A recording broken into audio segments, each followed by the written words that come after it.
I am resident of fellow YouTube Joel Sins, my buddy Patrick McCray, my buddy Alan Gallant. We're here to review the miniseries Salem's Lot from 1979, based on Stephen King's Salem's Lot. Screenplay by Paul Monash, directed by Toby Hooper, baby. Yes, baby. This is starring David Soul, James Mason, Lance Kerwin, Bonnie Bedelia, thank you. Yeah. Lou Ayres. Lou Ayres. Music by Harry Saltman. So, guys, when did you first see this miniseries, Alan? I didn't see it when it came out in 79 or 80. I saw it when they reran it in 81. And get this, I was working for the Young Adult Conservation Corps. I was in the middle of frickin' nowhere on a campsite that we also had this big main cabin that had a kitchen and a living area and a big old television set in it.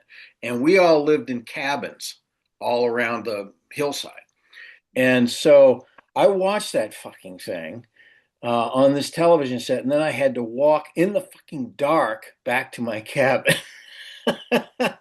This would have been in fall, around Halloween in 1981.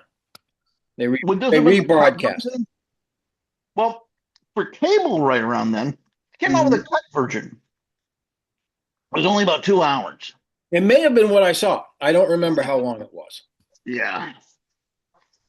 Yeah, I think after you kill the bad guys, like, the actual ones you've been following, it's over.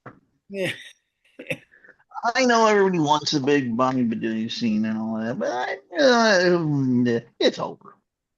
It's time to go. That's when I start looking at my watch. It's like an encore. That's why I don't go to live music. Like, guys, you know what? In a play, if I decided to suddenly direct extra scenes after you think it's over, you'd be furious. Oh, but Uncle Ebenezer, what will you do for St. Patrick's Day? No, nobody cares. We're done. It's Christmas Carol. I like the buildup. I like the buildup of this, and obviously it's. I actually like this quite a bit, and between this and The Stand, I like in terms of his television stuff, the best. Yeah. The Stand probably slightly more because The Stand is longer and it's more involved, but it also has a great all-star cast. I thought The Stand was going to be about some plague on toilets where only urinals remained. Yeah, well, it was a plague anyway. So, because you have to stand. Yes, right. That's right. Joel, what do you have to say for yourself? What's going on? When did you first see this movie, Pat? Miniseries. I saw this on TV when it was first broadcast on its network television premiere. Yeah. Cool. And it was scary. Yeah. It was very scary. And then I saw the cable version. And, I'll tell you right now, the thing that stuck with kids my age, because I was, around his age, was where did he get all that stuff for his bedroom? Wow. Oh, yeah. Wow. Uh-huh. I mean, that had a big influence on me. I was like, I want to be that kid. Yeah. Those double windows too, man. I mean, who had those? Well, the whole scene though. Yeah. Yes. Wow, what a creepy scene. And let me tell you, have either of you read the book? Yes. Oh boy. Yeah. I read the book in middle school after I'd seen the miniseries. And I remember it was scary. But then I listened to the audio book a little while ago. I mean, just like 2 or 3 years ago. Uh-huh. And it was so scary, I skipped over scenes. Did they add music and stuff when they read it? Just read it straight out. Yeah, I mean, I think maybe between chapters there might be like a during NPR's All Things Considered or something like that. Whatever. Mm-hmm. But yeah, but I think the whole climax where they kill the Nosferatu one, Straker or Barlow or whoever it is. I just skipped over it. Yeah. It had been so frightening. I was like, yeah, okay, I get it. Yeah, it is. It's brutally graphic, and it's also just incredibly frightening. King is The vampires are really manipulative. They're very, very manipulative. They do they troll for sympathy like you wouldn't believe. And I remember they go into this house and there's an infant. Yes. Oh my God. And just Yeah. this horrible thing. Yeah. Just people Yeah. don't take And it. they kind of gloss that over in the TV thing by having him carry around what looks like an infant wrapped up in plastic. You never see. Sure. Well, he brought his lunch. Yeah, pretty much. Yeah. But it was really Jewel. Man, that book. No. Stand is the same way. It's really graphic and horrifying. Is it? Yeah, and it's long. I mean, Well, then it I got read long. I read the 800-page version, and then he came out with like the 1,200-page version. Yeah. Yeah, yeah. I saw this as a teenager on TV. Yeah, it's very terrifying. It used to run here and there all the time around Halloween, Yeah, either October or November. It would always run. it's very terrifying. I will say that. I like all the night sequences are really great. They're very terrifying. James Mason is creepy as shit in this. Yeah. Uh, And I we got George Zunza and Fred Willard in there as well. But it's Fred Willard's good. yeah, he is. I mean, he rarely got a chance to show, sort of straight chops, but he was good. He was good. Obviously yeah, hilarious at comedy, but It's a very good cast. yeah, yeah. I mean, yeah, every scene has some. Oh, it's that guy in it. Yeah, Lou Ayres has a couple of good juicy scenes with what's his name, Jeffrey Lewis, when Jeffrey Lewis turns. Baron Harkonnen's in it, Yeah, but he's not floating. yeah. But the house also, they did the set decoration was just amazing. It Yeah. really yeah. give you the creeps. The house, the inside of the house, was really, really well done. And it's hard to do justice to a book. And as you say, the book is even more horrifying and terrifying. But this does about as much justice to it as you could possibly hope for a made for television. Um, and it helps to have a great cast. It really helps a lot. And James Mason, this was the first thing I'd ever seen James Mason in where he was this heavy. I know he'd done a couple other heavy roles, but this was the first thing I actually saw him in where he was just absolutely creepy and heavy. Yeah. This and North by Northwest. Mm-hmm. Isn't he the bad guy in that?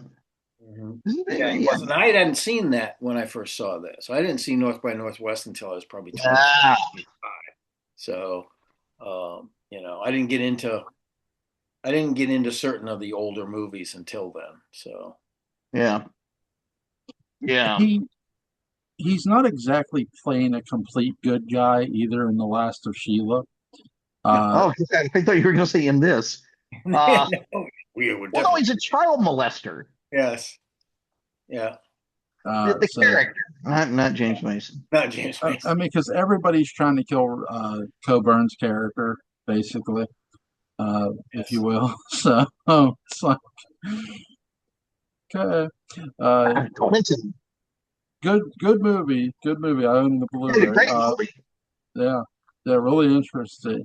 I like how they use Ferndale, California, or in Northern California, the town, very small town. But the house, you guys are right. The set of the house is absolutely creepy. It's not quite Hollywood creepy, but it has its own feel to it. It does, and what they did is they took a real house and they built around it for the exteriors to make it weirder looking than it actually was. But built into the hill like that, it was pretty damn weird to begin with. So development, after Warner Brothers acquired the rights to Salem's Lot, the studio sought to turn the 400-plus page novel by Stephen King into a feature film. While still remaining faithful to the source material, producer Sterling Silliphant, screenwriter Robert Getchell, and writer-director Larry Cohen all contributed screenplays, but none proved satisfactory. Let's see. It was a mess, King said. Every director Hollywood who ever been involved with horror wanted to do it, but nobody could come up with a script. You're right, Terry. Eventually, the project was turned over to Warner Brothers Television and producer Richard Kobritz. The latter decided that due to the novel's length, Salem's Lot would work better as a television miniseries than as a feature film. Television writer Paul Monash was contracted to write this teleplay. Monash was familiar with writing about small towns and previously produced the film adaptation of King's novel Carrie and had worked on the television series Peyton Place. So he knew, he knew King's work as well. So. Yeah. Finally, a screening of Texas Chainsaw Massacre 1974 resulted in Corbett selecting Toby Hooper as director. With a budget of $4 million, principal photography began on July 7th, 1979, in the Northern California town of Ferndale, with some scenes filmed at studios in Burbank, California. Filming officially wrapped August 29th, 1979. So not that long of a film schedule. No, but television tends to work pretty fast in comparison to a film of the same type. Cool. Yeah, it's unbelievable. Yeah. Who's you guys' his favorite character in this? Ben Mears. Yeah, and me, I like. When I first saw David Soul do this, of course, it was all Starsky and Hutch, and I was really surprised how well he did in this movie. Yeah, really, acquitted himself very nicely in this movie, and so did Lance Kerwin. I mean, oh God, he's great. Yeah, for a juvenile part, wow, he nails it. What a smart guy. He had done James at 15 before this, so he had some TV chops. He had some chops, but this was a little bit different because this is a much more serious kind of thing, not a domestic role at all. Yeah. I do like Geoffrey Lewis's character, though I'm more known from westerns. Sure, in Scientology. Yeah, and really. Juliette Lewis's dad. Yeah. David Soul was shocking to see this because, like you said, you more known from Starsky and Hutch, which is more of a crime drama, but he works well as a mystery writer here. This was a serious, earnest role. He Starsky and Hutch, he got to crack wise and do all that kind of stuff, and it was cool. But this is completely different. Yeah. Favorite scenes, guys? I know mine. Alan, what do you got? Well, obviously, the build up and the scene where they end up in the house, and they end up in the house in different stages, yes. and then they're all there, and so that's the payoff, I guess. That whole thing. But there are several other scenes. I love the scene with Lou Ayres and Jeffrey Lewis, where Jeffrey Lewis is turned into a vampire. He's just sitting there in the rocking chair with his eyes closed, and then he opens his eyes and goes, "Wow, teacher," And yeah, that was really, really well done, I thought. There are a couple other scenes like that, but those two are the ones that come to mind. The house and then the Jeffrey Lewis scene. And the kid at the window. Holy. Yeah. That's iconic. That scene is iconic. I think the battle between is it Straker the James Mason or not? Yes. Straker James Mason. Yeah, the battle that happens between Straker very briefly and then, maybe Lancaster. And something like that. There was a scene where he's pulling out the cross, and Mason's just kind of laughing at him. Yeah. It's never fully explained in terms of the physics.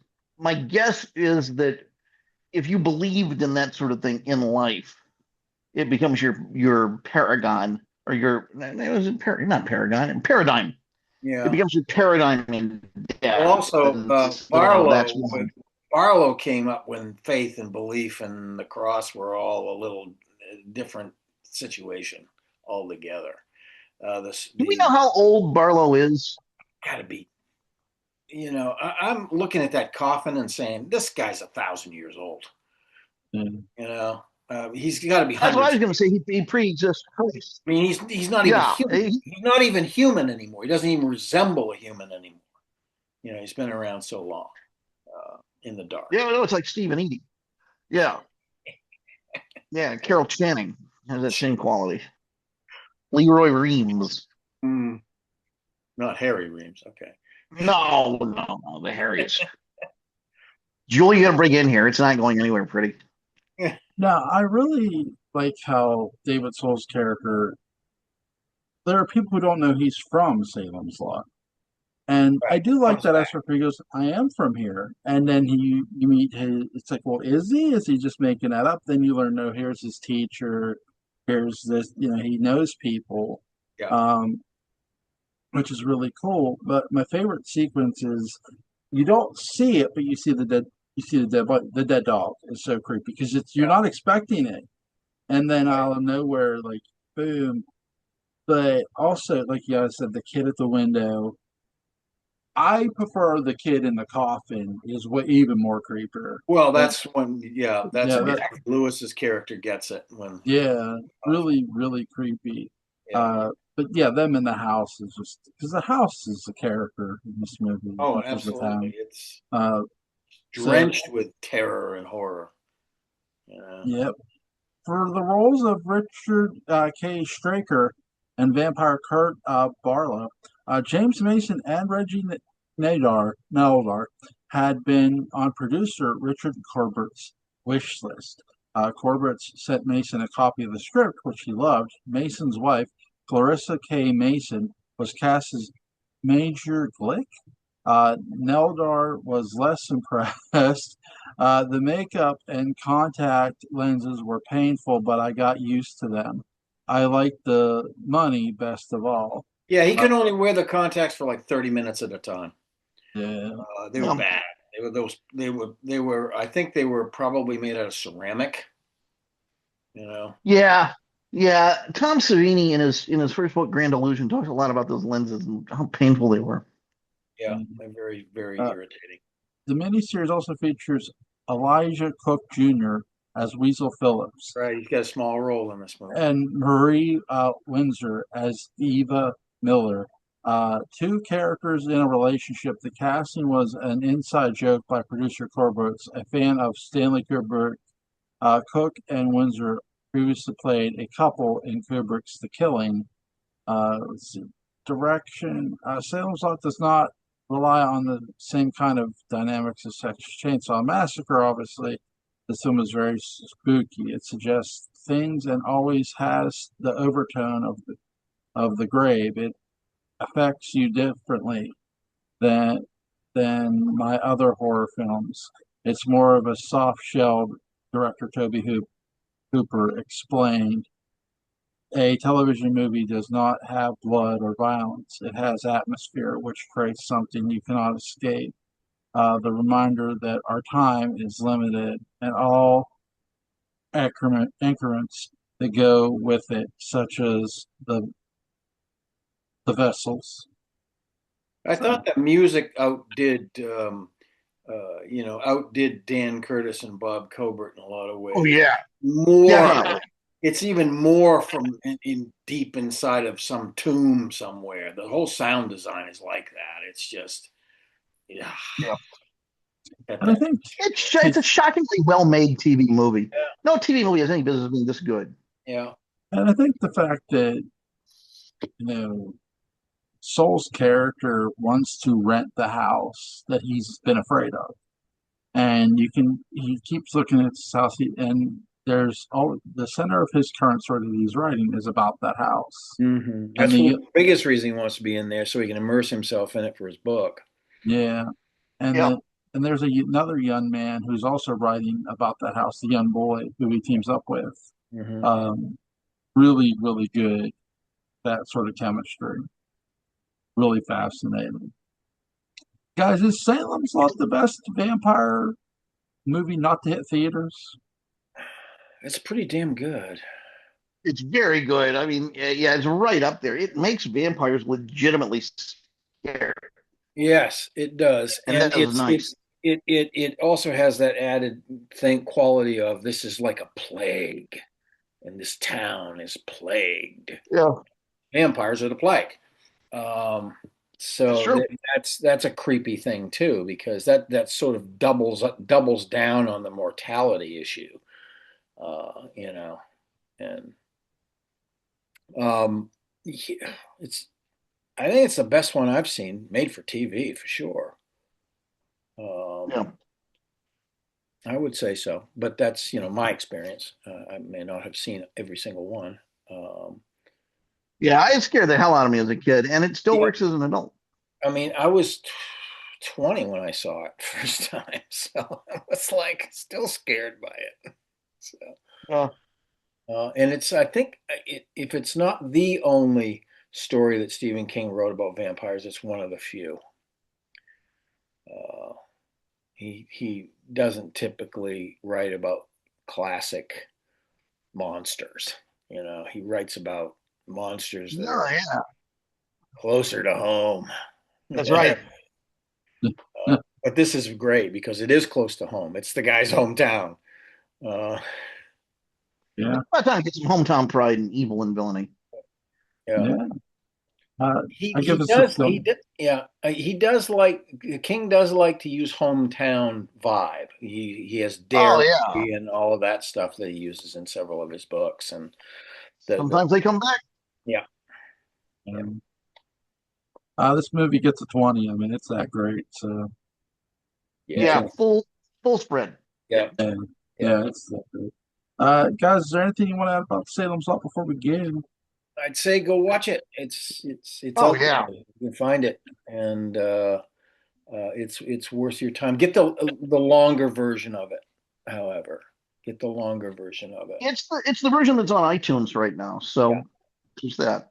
yeah. It's 3 hours and a couple of minutes, I Hmm. think. 5 minutes. Yeah, 3:05. Yeah. Yeah, and all of it is in the last 5 minutes. Oh man. Well, After because really it's 10 or after they killed him. 15. I'll give it the last 10 or 15 is Yeah, real payoff. Real yeah. payoff. Yeah. All I could Uh, think of was Peter's 8,000 years old. He's not going to come to the meeting. Yeah. what do you guys want to do tomorrow night? Anything? Um, Well, go ahead. Alan, you have a thought? I I, was going to say Donna Justice. okay. We can do Dawn of Justice. Yeah, I mean I haven't seen it, so You haven't seen it? no, I Then you, haven't seen it. It reportedly sucked. Sorry, but that's Well, the story I well, heard. I tried watching I it, didn't think and it triggered I my didn't think memory. it totally sucked, but I mean, it may. it had its issues. I mean, yeah, it has its issues. It may somewhat suck, but I mean, I've watched it on TV enough to know. I Yeah, mean, I don't think the suck is lethal. Uh, Okay. Well, I there mean, I suggested it, so I don't think I'm going to be yeah, sucked there to death. there's some issues. There are issues with it. We'll talk about it tomorrow. yeah. Uh, link to Patrick McCray's Dark Shadows Daybook Triumph. It's going to be in the description box. Link to Alec Gallant's YouTube channel, Call the Sport After Dark. It's going to be in the description box. Go check out his channel. He's got a video up for you guys and gals. You guys have a good night. I'll see you tomorrow. Have a good one, Thank you, gentlemen. Jewel. You're welcome. Have a good one.